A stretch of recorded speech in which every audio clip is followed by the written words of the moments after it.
Izin bertanya Bapak Guru. Nama saya Muhammad Farid Pangalima dari Program Studi Administrasi Pembangunan Negara tahun 2025. Oke, setelah tadi Bapak Guru menjelaskan tentang generasi muda yang harus menyiapkan atau mempunyai uang, waktu, dan energi agar kedepannya generasi muda bisa bersaing di kehidupan nyata. Pertanyaannya, menurut Bapak Guru, apakah generasi muda saat ini sudah siap menghadapi tantangan pembangunan Indonesia 2045? Dan jika belum siap, apakah pesan Bapak Guru untuk kami generasi muda sebagai mahasiswa administrasi agar bisa sukses menjalani kehidupan di era yang tidak stabil seperti sekarang? Terima kasih, Pak.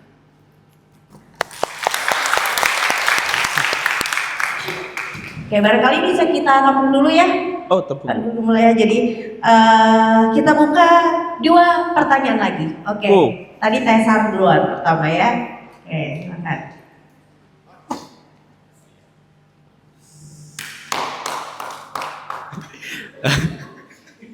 Terima kasih Ibu Dara selaku moderator dan terima kasih juga kesempatannya. Pak Guru Gembul nih, tadi memang menarik banget ya dan apa yang disampaikan sangat relate sebetulnya mengenai waktu, energi dan juga uang. Dimana saya menyadari bahwa selama hidup saya ini pada akhirnya kita itu diarahkan kepada tujuannya itu yang uang itu tadi. Karena SD saya pergi ke sekolah, pergi berkegiatan jalan kaki, lari, pergi ke SMP menggunakan transportasi umum, dan sekarang hingga saat ini kuliah pada akhirnya kita perlu transportasi pribadi gitu kan untuk memenuhi kegiatan kita ini. Dan juga mungkin pada akhirnya saya berkuliah juga orientasinya nanti tujuannya untuk memperbaiki hidup saya, yaitu uang tadi gitu kan.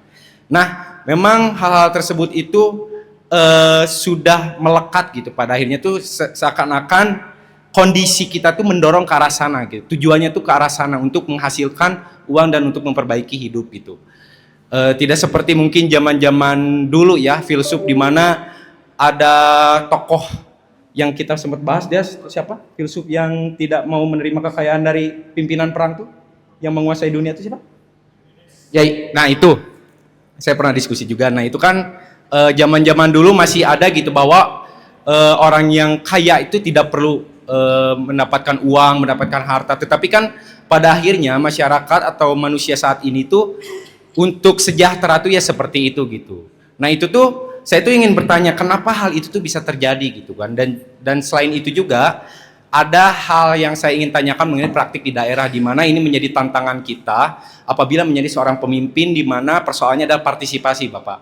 Karena di tingkat masyarakat desa, di tingkat masyarakat luas, mungkin juga di satu lembaga atau sebuah organisasi di mana perkumpulan-perkumpulan itu ada yang namanya uang rapat, uang segala macam. Nah kan itu masyarakat kita juga pada akhirnya seperti itu juga gitu. Misalkan waktu itu saya KKN ingin melakukan sebuah sosialisasi dan itu juga merupakan tujuannya untuk mereka juga gitu, tapi mereka tidak hadir gitu. Dan waktu saya tanya, ya karena memang kalau di sini tidak ada uang, masyarakat tidak akan hadir gitu. Padahal sejarah kita membuktikan bahwasanya anak muda waktu zaman dulu itu berkumpul untuk menculik Bung Karno ya, presiden kita, tanpa ada embel-embel uang gitu. Nah itu kan sejarah kita itu sudah membuktikan ke sana. Tetapi saat ini ada praktek-praktek seakan-akan kumpul berdiskusi itu perlu adanya penunjang gitu Pak. Perlu adanya penunjang, dan itu menjadi sebuah administrasi gitu kan dalam rapat tertentu untuk melakukan sebuah diskusi. Nah itu tuh kenapa bisa seperti itu sih Pak? Sekian, terima kasih. Saya Tesar ya, belum kenal ya, saya Tesar Pak, Administrasi Pembangunan Negara juga. Terima kasih. Wassalamualaikum warahmatullahi wabarakatuh.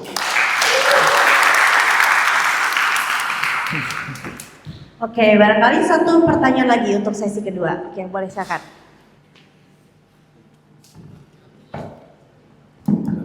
Assalamualaikum warahmatullahi wabarakatuh, Bapak. Izin perkenalkan diri, nama saya Fabio Razata dari Hima AP Visip Unpas, Bapak. Saya ingin menelaah dulu tema yang dibawakan, memaknai kepemimpinan melalui gagasan kritik. Menurut saya melalui gagasan kritik ini terlalu naif untuk yang dibahas di tema seperti ini.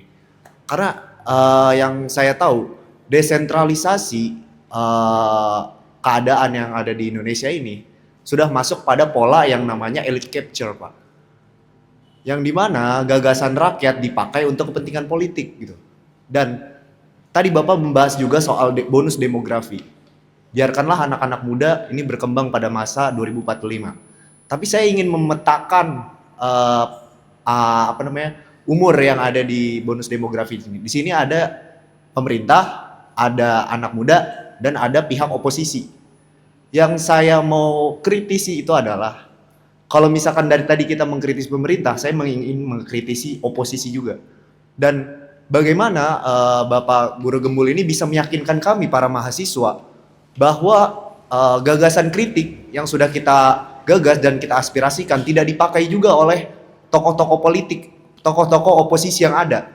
Karena sedari yang dulu-dulu itu kita sering dipakai gagasan kritik kita oleh pemerintah untuk masuk kepentingan kepada mereka. Dan bagaimana Bapak Guru Gembul ini bisa meyakinkan kami para mahasiswa bahwa gagasan kritis kita tidak dipakai oleh tokoh oposisi yang ada di Indonesia gitu Bapak. Karena kita memiliki gagasan kritik yang sangat luas. Jangan sampai gagasan kritis kita ini juga dipakai oleh tokoh oposisi gitu Bapak. Terima kasih itu saya Bapak. Terima kasih. Wassalamualaikum warahmatullahi wabarakatuh. Ya. Oke, barangkali bisa dijawab dulu Bapak, ada 3 pertanyaan ya. Nah, berat-berat nih ya Pak ya. Oke. Oke, silakan Pak. Oke, pertanyaan pertama, apakah generasi sekarang sudah siap dengan tantangan? Pertanyaan ini tidak relevan diajukan kepada saya, karena saya bukan generasi muda ya. Saya sudah tua ini dan sekarang saya juga lagi pusing-pusing ini kepala saya, karena sudah tua. Jadi pertanyaan yang pertama, apakah generasi sekarang sudah siap? Siapa tadi yang bertanyanya? Kang, apakah Akang sudah siap? Oh, itu jawabannya. Nah, pertanyaan berikutnya adalah kalau belum siap, ya itu kan. Nah, kalau nanya ke saya, enggak. Ya udah tua ini. Nah, kalau belum siap, bagaimana dong? Apa yang harus saya lakukan untuk menjadi siap? Kesiapan itu namanya juga kesiapan. Siap itu artinya adalah kita menghadapi masa depan dengan perencanaan, dan perencanaan itu sudah memberikan kepada kita kesiapan. Nah, jadi sekarang mikirnya gini Kang, saya mohon maaf ya, Akang usia berapa? 20. Di usia berapa akan menikah? Nah, berarti belum siap. Di usia 22 tahun punya penghasilan berapa? Belum lulus kuliah, berarti belum juga punya penghasilan.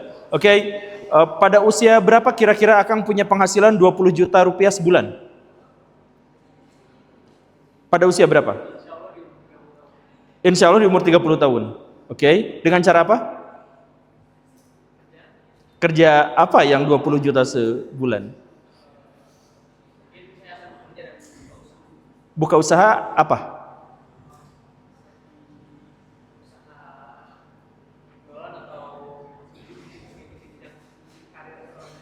Oh, orang tuanya apa? Oh, karyawan. Kalau karyawan BUMN bukan usaha itu, bukan wirausaha.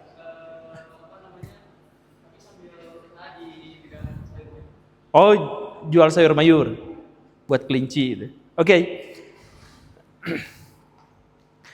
Jawabannya itu, Kang. Jawabannya adalah Akang mulai sekarang hitung kira-kira nanti usia 22 tahun saya punya apa, nanti saya menikah di usia berapa, tadi kan belum punya ini kan. Nah, kesiapan itu dimulai dari perencanaan.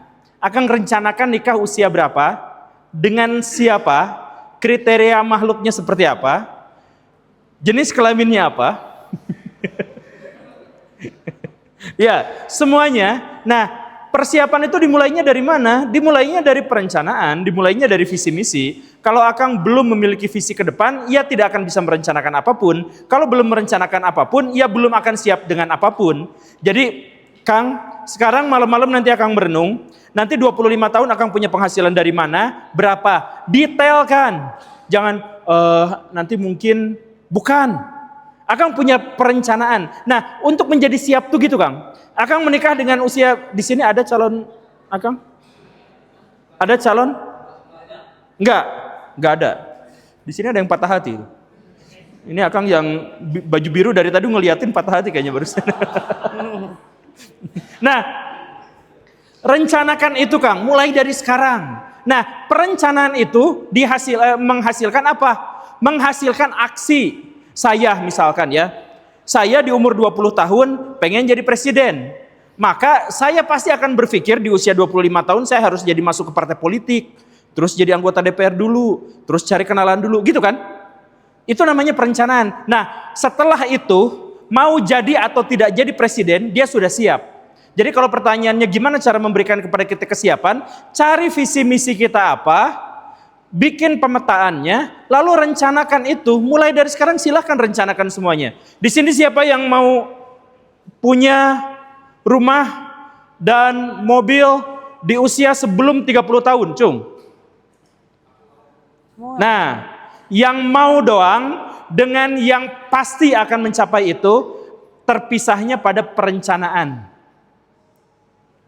Kalau misalkan cuma ngayal, ya nggak bisa jadi apa-apa. Tapi kalau sejak sekarang saya merencanakan, oke, berarti nanti lulus kuliah, saya langsung akan cari janda kaya.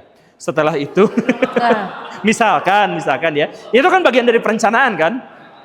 Itu bagian dari perencanaan. Tapi maksud saya, apapun itu, mulai dari visi misi, bikin pemetaan, bikin perencanaan. Itu kalau Akang belum siap. Tadi kan pertanyaannya adalah, apakah generasi muda sekarang siap atau belum? Akang jawab sendiri belum. Nah, silahkan itu penuhi. Insya Allah kita ketemu lagi kapan-kapan, entah usia berapa, tapi kita yakinkan pas pertemuan kedua kita, Akang tuh udah sukses. Gitu ya. Pertanyaan kedua, uang kenapa penting? Padahal di zaman dulu uang tuh nggak penting-penting amat. Apalagi sekarang ada organisasi yang kalau bikin kegiatan tuh ada uang kegiatan, ada apa dan sebagainya. Itu pertanyaan kedua, betul ya? Nah, ini pertanyaannya bagus. Karl Marx itu dulu mengidam-idamkan, membayangkan masyarakat tanpa uang, tanpa kasta, tanpa hierarki. Dan dari mana dia mendapatkan cerita itu? Dia mendapatkan dari sebuah buku yang tebal banget, karya Thomas Stanford Raffles, judulnya History of Java. Dalam buku History of Java itu dijelaskan masyarakat Nusantara kuno dalam kurung Indonesia itu tuh bisa hidup tanpa pemerintah, tanpa uang. Karena apa? Karena gotong royong. Jadi kadang-kadang mereka dikuasai oleh pemerintah, tapi kalaupun tidak ada pemerintah, hidup yang terpencil di wilayah-wilayah lokal kayak gitu, mereka itu hidupnya B aja dan sama sekali nggak butuh uang, sama sekali. Jadi jembatan rusak, yuk bareng-bareng bikin. Rumah orang itu kebanjiran, yuk sama-sama gotong pindahin. Gak ada yang minta uang di situ. Aduh, saya berkebutuhan. Apa kebutuhannya? Saya mau ngarit, arit saya hilang. Dipinjamkan sama temannya. Coba, pernah nggak datang ke kampung-kampung tradisional di Jawa Barat? Biasanya kamar mandi itu disimpannya di luar. Biasanya cangkul, arit itu disimpannya di luar. Karena tradisi masa lalu kita itu bisa dipinjam sama siapapun. Bahkan ada tradisi yang sampai sekarang masih bisa bertahan. Kalau minjem buku nggak dibalikin. Siapa yang masih gitu? Nah itu kan sebenarnya adalah tradisi leluhur kita, nenek moyang kita, bahwa nenek moyang kita tuh dulu emang sepenuhnya nggak butuh duit.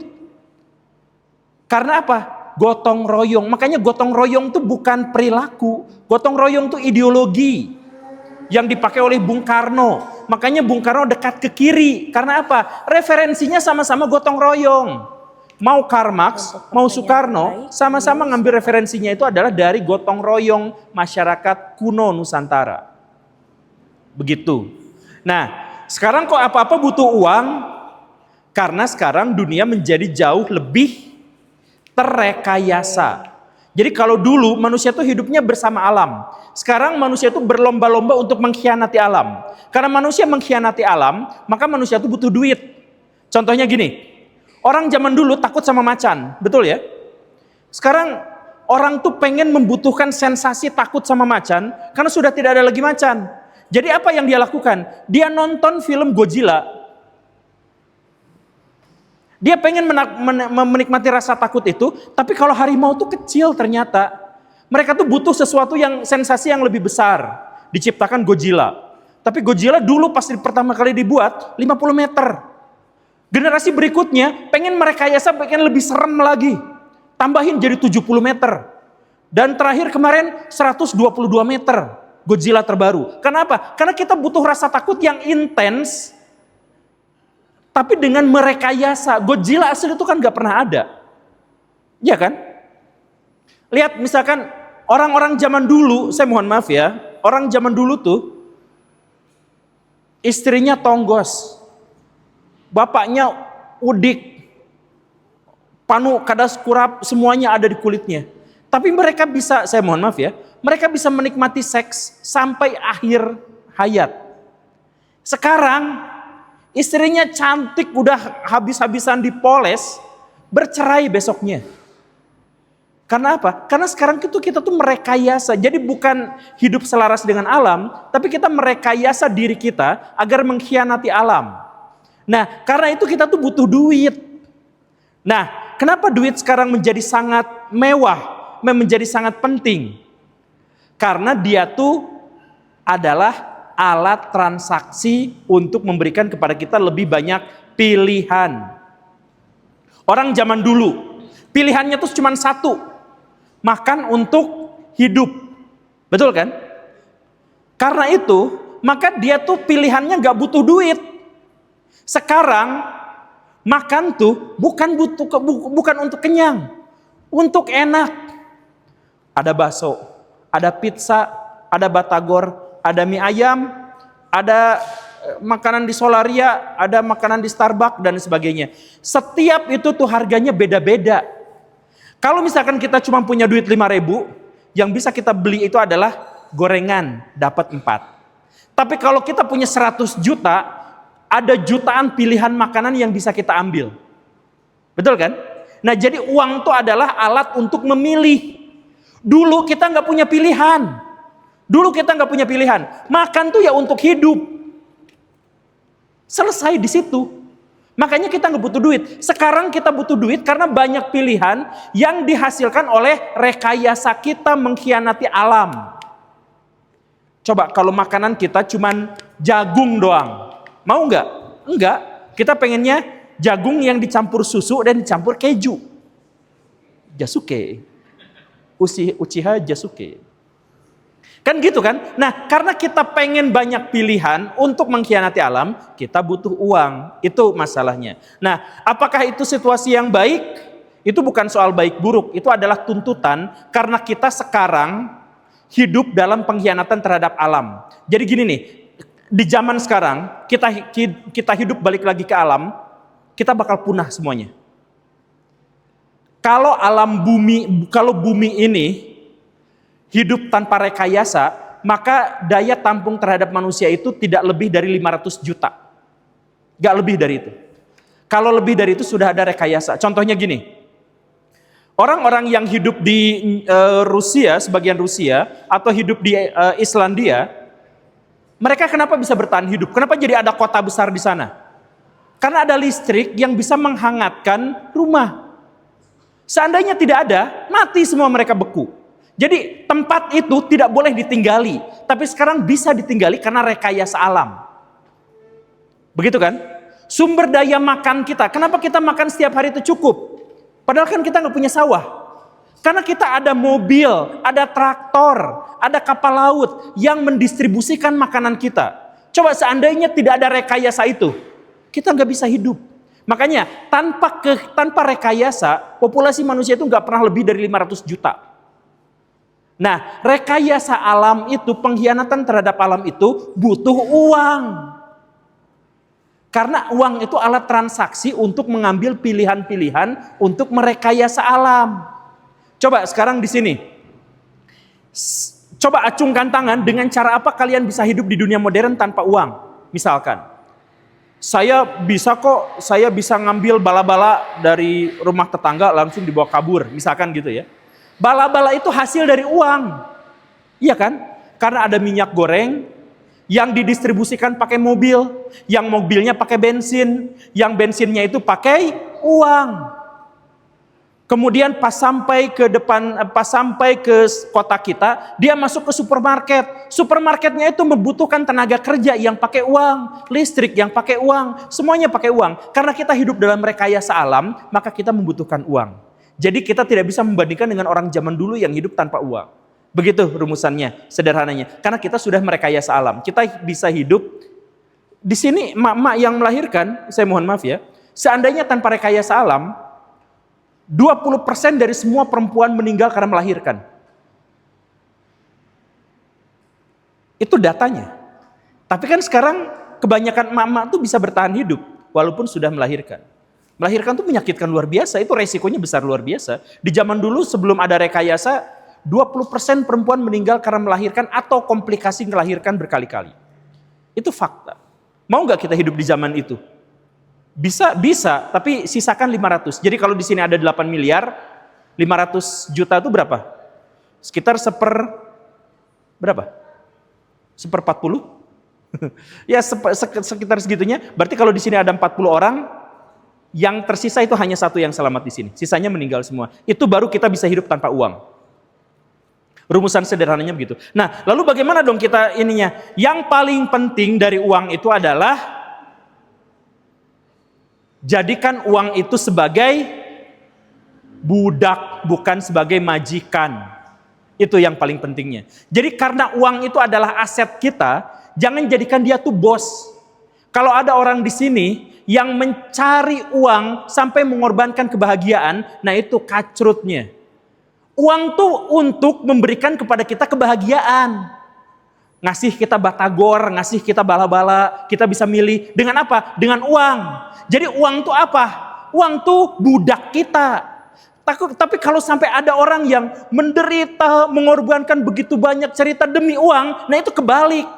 Bodtut tuh orang itu tuh. Nah makanya kalian di sini tuh kuliah tuh bukan untuk nyari kerja. Kebalik. Kuliah itu untuk mengasah diri kalian sehebat-hebatnya, agar kalian tuh layak untuk dimasuki sakunya oleh uang.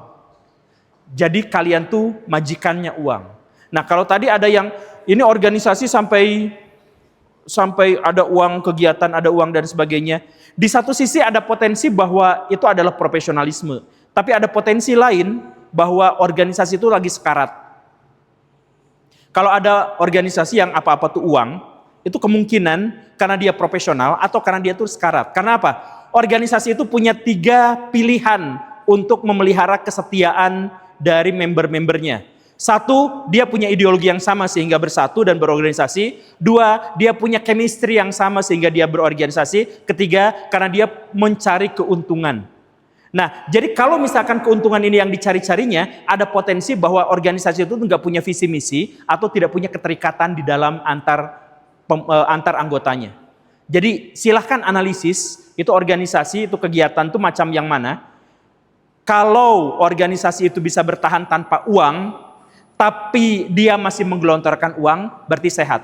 Tapi kalau organisasi itu ternyata tanpa uang, berarti tidak ada chemistry dan ideologi, berarti ya itu adalah organisasi yang sekarat. Oke, terima kasih pertanyaannya. Kemudian pertanyaan ketiga, maaf ya kepanjangan ya. Pertanyaan ketiga, gagasan rakyat jadi kepentingan politik. Bagaimana bisa kayak gitu? Oh betul. Jadi ini sudah diwartakan oleh Machiavelli dalam bukunya El Prince. Dan saya memang bikin videonya kebetulan. Jadi Machiavelli itu ngomongnya kurang lebih kayak gini. Pemimpin itu harus bisa tampil baik di muka publik walaupun dia oportunis di belakang layar. Dan pemimpin itu harus mengamati semua opini publik lalu dia mencitrakan dirinya sesuai dengan opini itu. Buku El Prince karya Machiavelli itu adalah buku wajib semua pemimpin di dunia modern. Jadi karena semua pemimpin di dunia modern pasti baca buku itu, maka dia pasti baca kutipan itu. Bahwa setiap pemimpin itu harus melihat opini publik, dan karena itu dia harus mencitrakan dirinya sesuai dengan opini publik itu. Kelanjutannya kata Machiavelli, karena itulah pemimpin tidak boleh mencuri uang dari rakyat. Karena rakyat itu lebih lama meributkan masalah warisan ayahnya daripada berkabung atas kematiannya. Bener nggak? Jadi rumah tangga di mana-mana, rebutan warisannya tuh bisa bertahun-tahun. Sedangkan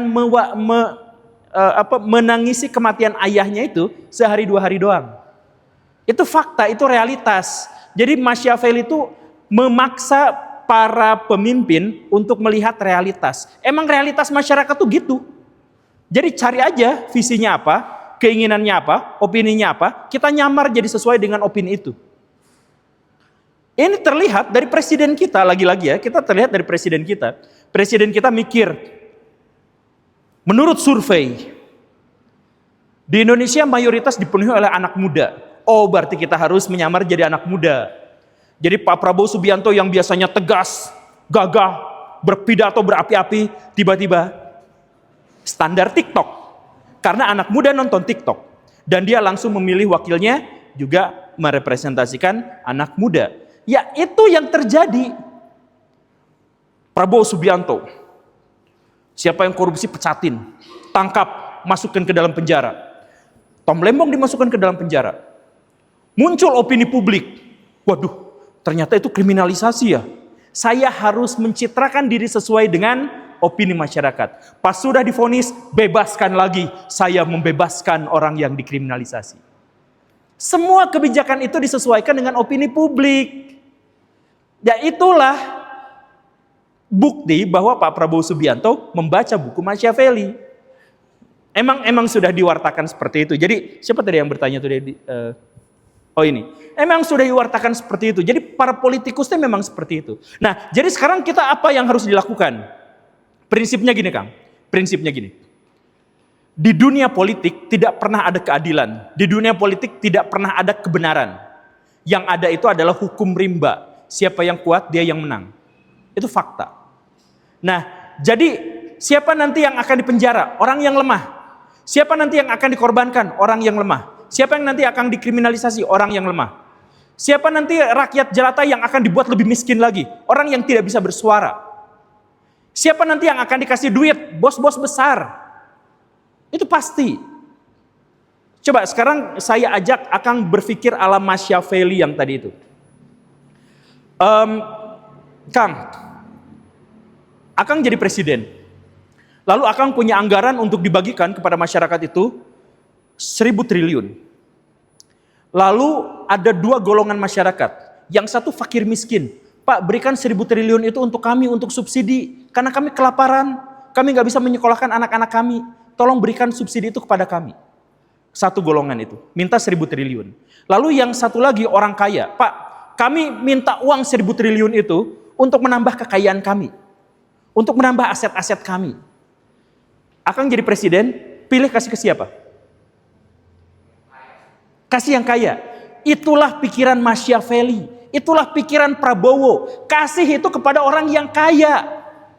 Kalau ada yang mengkritik, kalau yang mengkritiknya orang besar, dilawan dengan kebaikan. Tapi kalau dengan yang miskin, yang tadi diculik, yang tadi direpresi sama aparat, 5.500 orang itu yang fakir miskin.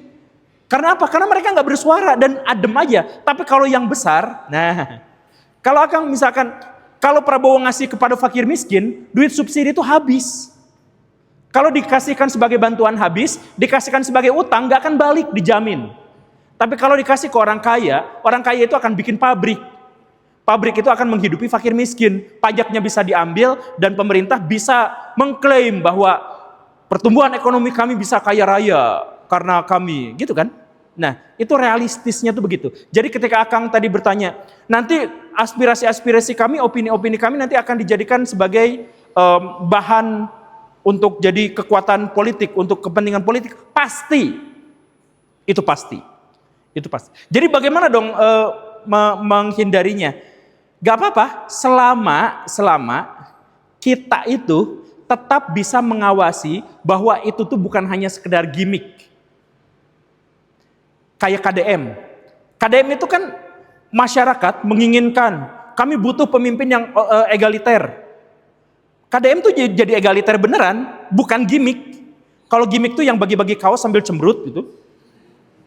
Nah itu gimmick kan, kelihatan dia pura-pura merakyat tapi gagal. Nah kalau KDM itu emang merakyat beneran kan. Nah gimana caranya supaya pemimpin kita tuh jadi seperti itu aja dulu. Sesuai dengan opini kita, sesuai dengan apa yang kita harapkan. Dia gak apa-apa dia jadikan itu sebagai lahan politiknya dia, asal itu memang realitasnya seperti itu. Kita berharap pemimpin kita religius. Ya udah pemimpinnya tuh religius, bukan tiba-tiba kesorot lagi ngaji gitu. Bukan yang seperti itu, tapi emang setiap saatnya dia seperti itu. Oke, begitu ya. Terima kasih.